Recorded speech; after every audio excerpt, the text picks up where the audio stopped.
Alright, hello again, and welcome everyone to another episode of Suffering in the Swamps. Or, I guess, in this case, fresh out of the swamps, maybe. We'll find out together.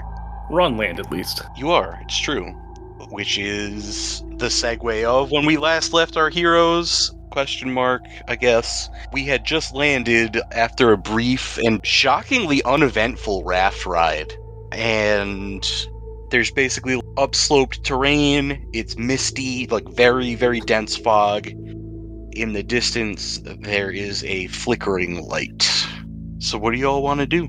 Let's see if we can explore the land beyond the lights. I have a bad feeling about over there. We've been here too long. I know this because I see that light in the distance and I just don't know about trusting it. It's because we should not. But let's at least get the raft up onto the shore and, take a lay of the land from what we can from the mist. See if we get an idea of how big this place is. Alright, so the northeast is where the flickering light is coming from. But the land continues to slope upward, and it seems to be, at least what you can see around you, it seems to be a lot of rock and knee-high periodical patches of grass. The soil is spongy. Octomer would recognize it as almost like peat-y kind of soil.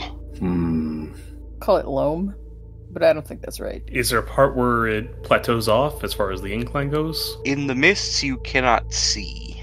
Great. So... Right. Within your visible range, it still is inclining. It's not like a super steep, 45-degree incline, but it's steady. Okay. Where are we sitting as far as our means to make a torch? Well, what do you guys have on you? A good question. Did we take anything from the swamp? I don't think we did. It was all pretty wet, so... What we took was we made it into the raft, and then we got, a little bit of food, a little bit of... Well, we do have the raft. Push comes to shove, we could always just tear that motherfucker apart. Could we maybe do a survival check or something like that to see if we can get some materials around? You had a pole for the raft. Oh, we did have a pole for the raft. Okay, we can probably... So you could chop some off the pole. We don't theoretically want to go back through the swamp. Yeah. Let's repurpose the pole and make a torch. Let's go for that. If that'll even help. It won't, but we should do it. Yeah. Can we just do that? Do we have to roll anything for that? No. There's plenty of bundles of grass around, and even though it's soggy near the base, it's, like I said, they're pretty tall. So you can chop some off higher up and make some kindling. No trees or anything, right? Not yet. We should keep an eye out. You wrap the top of the torch and shove some grass in it, and you can light it up. It doesn't really extend how far you can see, because the light is pretty reflective in the fog, but it does give you pretty good clarity of vision within the radius of the torch, if that makes sense. Sounds like it's better than nothing situation. Well, my friends, shall we move up? He'll, glance toward the incline and the void of gray. I don't have a better idea. Let's move. Alright, so you're going straight northward? I suppose so. As north as we can, yeah. I want to see if we can hit the peak of this and then maybe try and circle around to get to the light. Alright, so what you're seeing is this line I'm drawing on the map that is going north and west. This is representative of how the incline is going. So you're gaining altitude as you go north, but once you make a little bit of northern progress, you see that the closer to the wall you get, it's starting to level off. But there's a continued pitch basically below this line. You understand what I'm saying? I'm imagining we're going around the circumference of a cone instead of up the cone. Yeah, sort of. The slope is gaining altitude the more north you go. Okay. But the more east we go, it starts to level out when you say we're going more close to the wall? Yeah, so basically the more north you go, the incline goes up, but everything above this line is starting to level off. Okay, so it does reach like a precipice where things plateau out. Yes. Okay. Yes. Or a It's just mix. not. Not in the direction we're thinking of.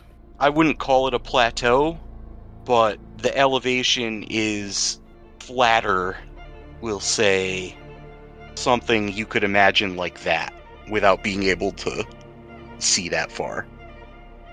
So we have angles on this side, and then flat on this side. Okay. Corey has lovingly illustrated a curved line, below which is sloped and above which is flat. Yes. Checks out. Complex geometry, I guess. Kind of looks like the lower half of the letter C. So you guys, going straight up, get to a point where you're passing the source of the light on a north-south axis. How far away could we estimate the light to be? It's hard to say precisely. From here, it looks like a candlelight, effectively. But with the fog being the way it is, it must be bigger than that for you to be able to see it. Would we be coming at it from like directly east in this sense then? Light is coming from right here. Got it, okay. Yeah. We should probably see what that is just in case, you know? Do we have our sharp objects ready? Yes. Yeah. I'm sleeping with it. It is not left my grasp but one time since we got it.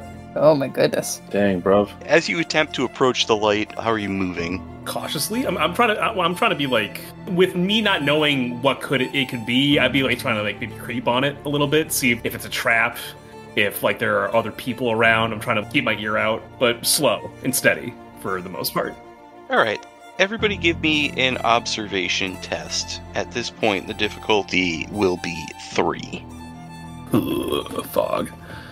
Is momentum accurate, or should I subtract 1? Momentum's accurate. I subtracted it last time. Got it. Sorry, how much did you say the difficulty was? Difficulty 3. Difficulty's 3, yep.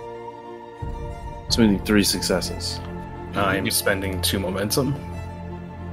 Fully admit to relying on you guys. Because my unskilled and 8 is just not gonna cut it. I tried. I'm gonna give it a shot. Okay. 2. I'm just gonna spend a fortune. Okay, Yeah, I should have done that. Good. that's good fair. call. That puts call. me down to 2 fortune, right?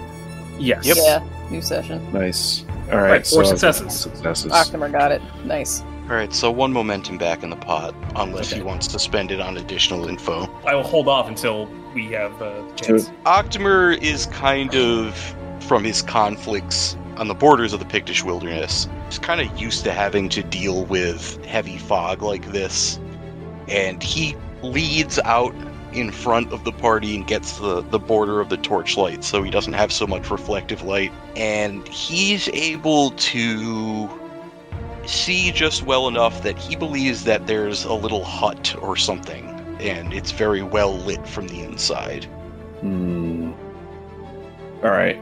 Yeah, I guess I'll add the momentum to the pool then, and I'll relay that information to my friends. Who would willingly live out here? I mean, this is not the first hut that we've come across. We know of at least one wizard. Yes. That bastard too, but maybe it's someone else that made it, or at least this far. Well, if we count our captor, isn't it 2 wizards then? I don't think he would live here, but I guess you have a point. Special thanks to Toys and Things in Danvers, Massachusetts, Reaper Miniatures, Off the Wall Games in Hadley, Massachusetts, Games and Friends in Springfield, Massachusetts, as well as AAA Games Arena in Wilbraham, Massachusetts. If you enjoy the show, help the podcast grow. Give us a follow on Twitter at LordsBroken, join the community Discord, and maybe consider offering a small tribute to the old ones on our Ko-Fi. All these links and more can be found in our link tree at linktr.ee/thebrokenlords. Thank you.